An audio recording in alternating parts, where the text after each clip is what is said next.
está regular el tema, no está la nieve ya muy transformada y hoy la vamos a pasar mal, pero bueno, para eso hemos venido.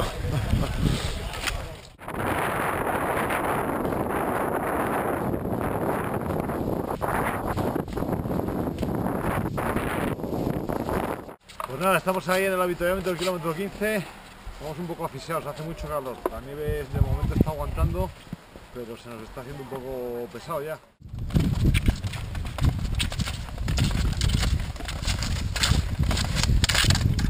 Bueno, aquí empieza la subida más dura del día, casi mitad de carrera, un poco menos, que está bautizada como la subida de Toñín.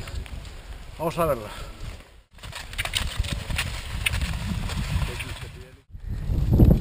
¡Vamos, Llorente!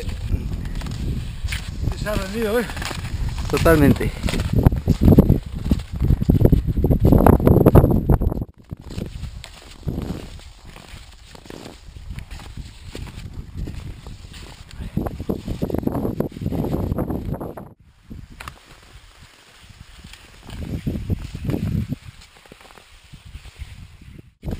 Estamos en la parte de arriba de la costa de Toñín y ahora ya empezamos a bajar unos cuantos kilómetros. Mirad qué bonito ahí, todo el bosque, Lapón,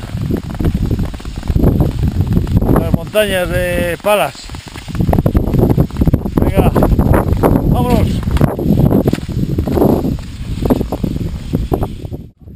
Aquí estoy en la cola del hiper, una comida, un poco de banana,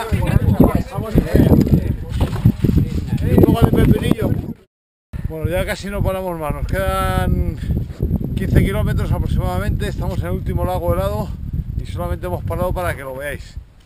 Es el tercero que pasamos por aquí, luego nos queda pasar por uno que es un poquito más pequeño y ya las últimas colinas, los últimos repechos antes de llegar a meta. Estamos aquí echando ligadillo, pero vamos bien, vamos bien. ¡Hasta luego!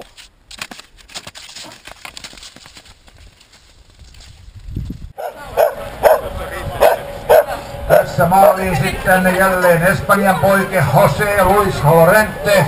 Sijaluvulle 253. José Luis Llorente, Spain, today ranked 253. Bueno, primera etapa muy dura, la nieve muy blanda, humedad sobre todo, viento de cara en los lagos, pero bueno, no está mal, lo hemos conseguido. Lapón cesto.